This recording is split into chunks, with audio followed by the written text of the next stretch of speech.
Good afternoon, everybody.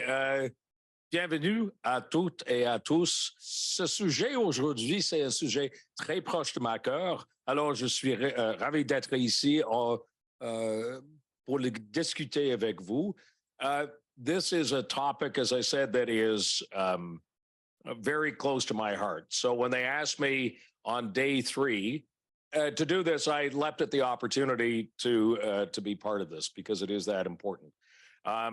A huge thank you to David and to All Tech is Human for being such great partners in this. And that's a partnership that we're going to continue with you as time goes on. And a special shout out too to Peter Lowen, who's down from Toronto and the Monk School to join us here today to do this. You know, when I was preparing with the team to come down here to New York to take up my job as Consul General, I was sort of thinking of the big issues of Canada-US relations. So, you know, trade and innovation, energy, obviously, balloons. But, you know, throughout all of it, throughout all those issues, except maybe balloons, there was one word that sort of connected all of those issues to me, and that single word was democracy, because none of those issues exist in any form that we would recognize without democracy. So it's not just a singular thing that we're trying to focus in on here. It's literally everything that we believe in and what we've been working for. As Sally said, these are issues that I covered up close and personal as a journalist in Canada, in the United States, around the world, in war zones and conflict zones. When I left journalism in 2017, the world was really just then beginning to grapple with the whole notion of technology and what it is doing to our democracy and the way that we interact with one another. You know, I remember the first time I saw it, and trust me, I'm not an early adapter. As Sally said, I'm pretty old. But, you know, in some of the Arab uprisings, it's where I first came across WhatsApp. Why? Because they felt that the encryption service meant that the security services couldn't follow them. They couldn't be surveilled. That was kind of new to me. I thought, well, this is an interesting way of running what they hoped would be a revolution. The other thing is speed and immediacy and what's happening, the whole notion that this is happening so quickly. When I went to Berlin to cover the fall of the Berlin Wall, I arrived literally with 14 cases of equipment. And then when we got the equipment set up, you had to sort of get in line to have it fed out. So what you saw was not seen back where you were sending it to for another 14, 15 hours. When I was in Afghanistan and Iraq, I had one little suitcase and I could go live from anywhere in the desert. That's how quickly things changed in a matter of a couple of years. Today, I'm really looking forward to this conversation among all of you. Your views on how our democratic societies are being impacted by technology, for better or for worse, because it is both. The dialogue between experts in industry, civil society, and government is exactly the type of critical discussion that we need to address these issues. As Consul General of Canada here in New York, appointed directly by the Prime Minister, and the only reason I say that is because I want to reassure you that everything that you say today, every bit of persuasion that you've got is going to be transmitted to the right people in Ottawa as we as a country, as a government, grapple with the idea of how do we then present legislation on this very critical issue. So you today are informing us as a country. And I got to tell you, we really appreciate it. Around the world, we know that everyday citizens are grappling with the spread of vaccine misinformation or disinformation, with the rise of anti-Semitism and other forms of hate speech online. We see that all the time. And of course, ultimately, the polarization of our politics everywhere in democratic societies. But, you know, democracy, as I said earlier, is the absolute bedrock foundation of our societies in the United States and in Canada. But it's not immune to cracks. We all know that. It's not perfect, but it evolves. It is a living organism that we work on every single day, and every single generation has its role in evolving that democracy. making it better, as they say in the United States, forming a more perfect union.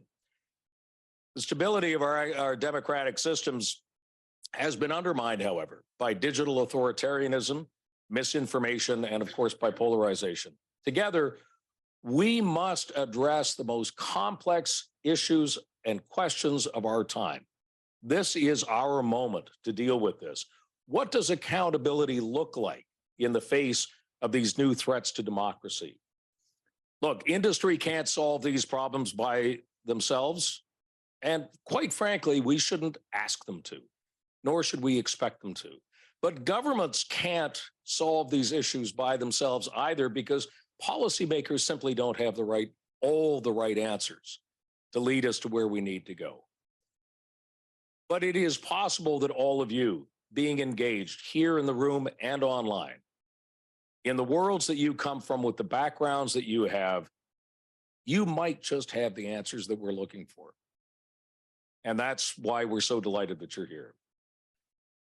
To safeguard democracy, we need an ecosystem of accountability that includes knowledgeable policymakers, empowered civil society, and informed citizens. We need smart people from diverse backgrounds. Take a look around you.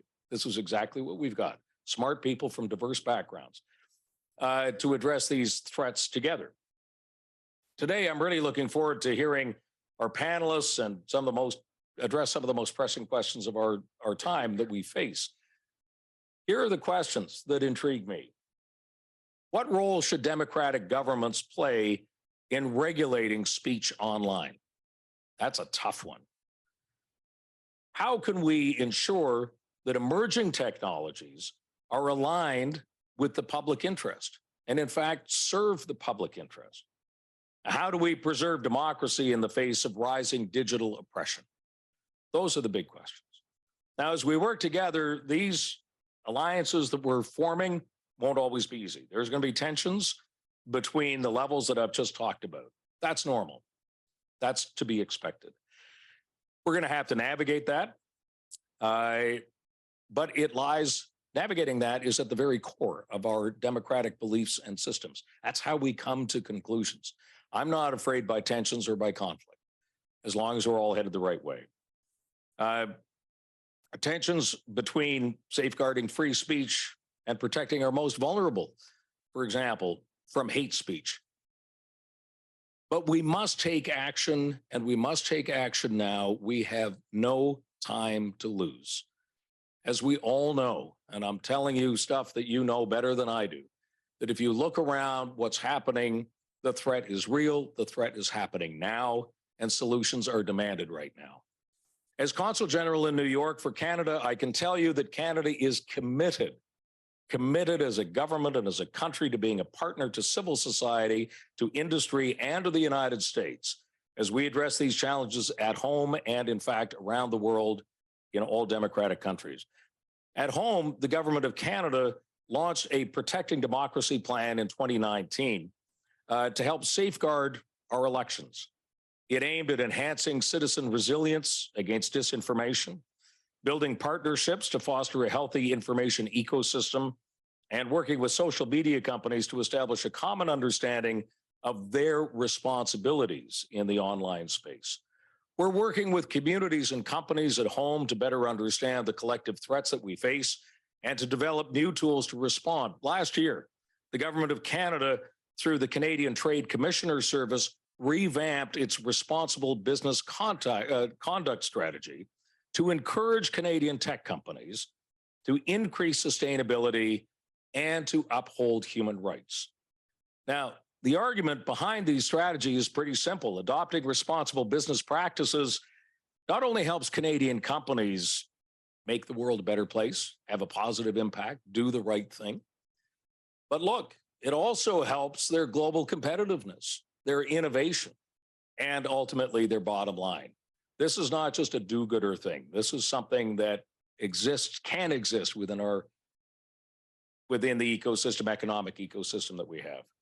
Internationally, Canada leads the G7 Rapid Response Mechanism to identify and to respond to foreign threats to democracies, including state-sponsored disinformation, which, as we know, is a huge problem.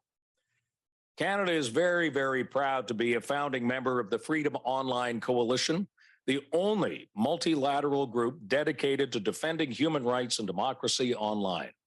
As chair in 2022, Canada worked to advance our vision of digital inclusion built around the four pillars, what we identified as the four pillars of connectivity, digital literacy, civic participation, and safety. Those are the four.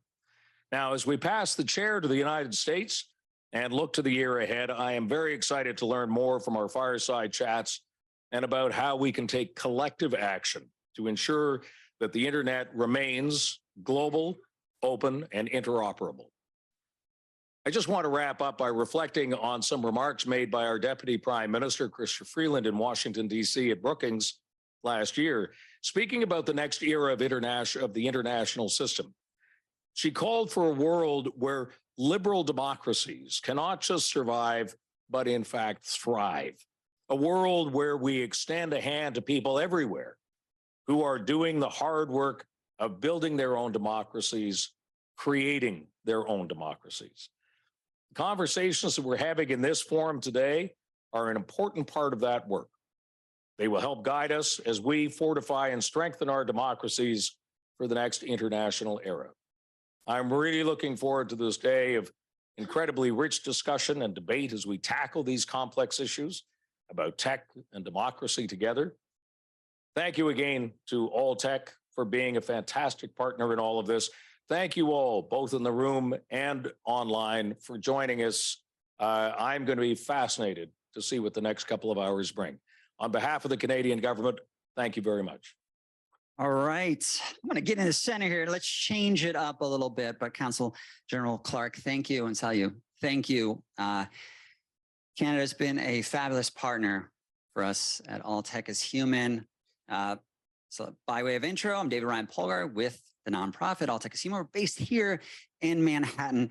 We are focused and committed to strengthening this new nascent responsible tech movement and ecosystem so we can tackle wicked tech and society issues and co-create a tech future aligned with the public interest. Okay, that was a little flowery. That's our elevator pitch.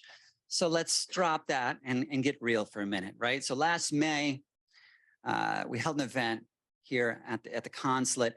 I remember when I started, and this is the time of a lot of stress, like now with our democracy all across North America and beyond. And I recall saying that every time I worry about the threat of American democracy, I seem to make another Canadian friend.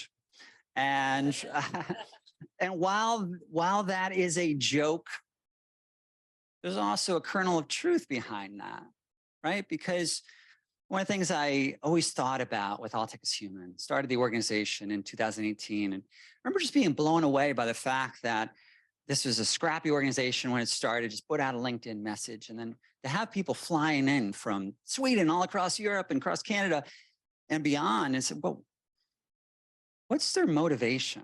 Right? Do we have any actors? Raise your hand if you have a previous experience as an actor. Anybody an actor here? Oh, wow, there we go. Well, when you're an actor, they always ask, what's your motivation? Right? What's the engine behind why you do what you do? So likewise, just seeing everybody kind of move heaven and earth to participate, thinking, well, they're not doing it for money. They're not doing it for fame. So what are we doing it for? We're doing it for something important, because what we've realized is that the future of technology is intertwined with the future of democracy and the human condition. We're here not because this is an academic exercise. We're here because what we're doing is important.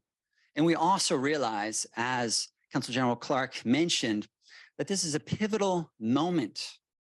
We can feel it, the subterranean kind of level, that there's different pathways that our democracy can go.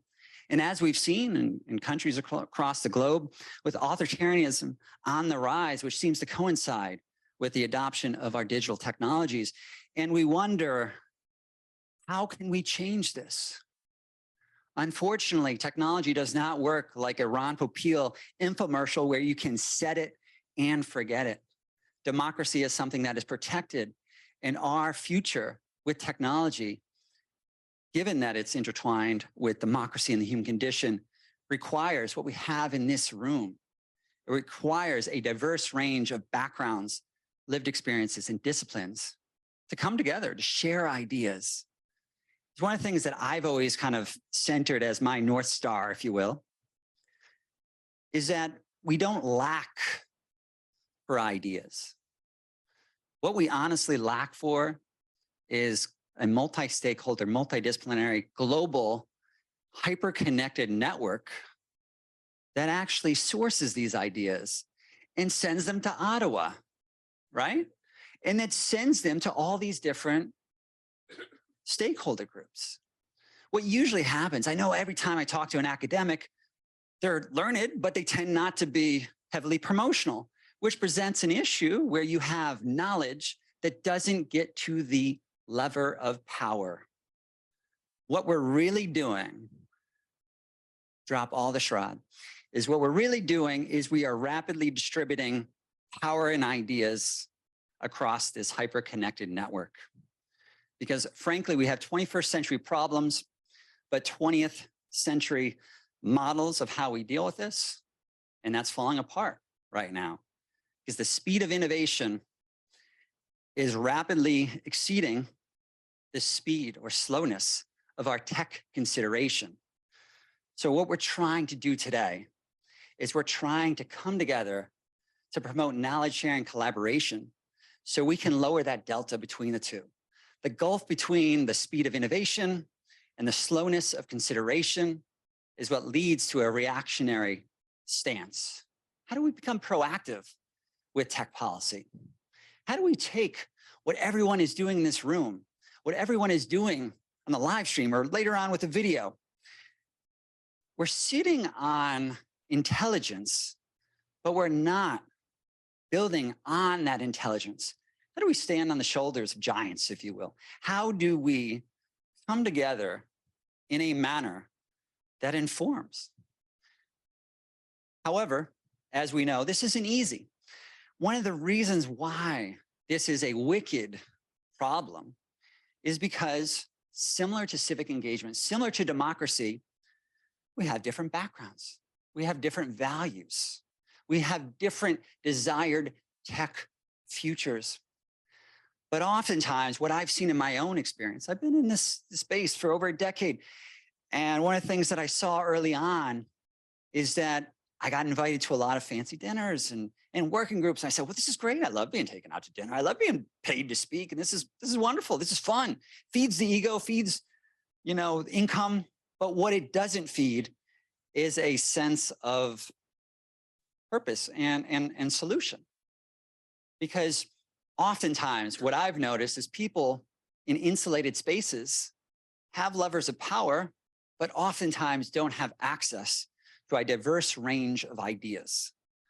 What we do with All Tech is Human is we're trying to create what we call a grassroots power model that connects those dots, that frankly brings somebody in from World Economic Forum in Aspen with a student and an activist, because they're the future leaders. But oftentimes we don't create space to create thousands more just like us. So that's what we're trying to do. Please stay in touch with our organization. Say hi to my colleagues, Josh and Sandra, who you're going to meet today from All Tech is Human, and then many more who are online with our live stream. Again, I was at an event the other day as I close, and I talked to the person. They said, wow, this is our first gathering since COVID. And I scratched my head and said, my God, I'm getting ready for today. This is our 16th. And I say that in the sense that I'm low on sleep, but high on passion and high on energy. And the reason is because of this. The reason is because anybody who thinks that more people should get involved are just not in the right rooms or not opening the door for more people to enter that room. Look around, talk to one another. There's passion, there's enthusiasm, and there's ideas. There's also disagreement. But what you'll find is that if you go to the subterranean level, we might disagree on the surface. You might look around and say, I hate this person, right? They might be from a field that you say, we don't always get along. We're at loggerheads. But you're here for a reason. You're here for a motivation because the status quo is not sustainable. When democracy is in peril, it motivates you, it motivates me to want to work together to co-create that better tech future and one that's aligned with the public interest. And to do that, we need to understand each other and learn from each other. Thank you.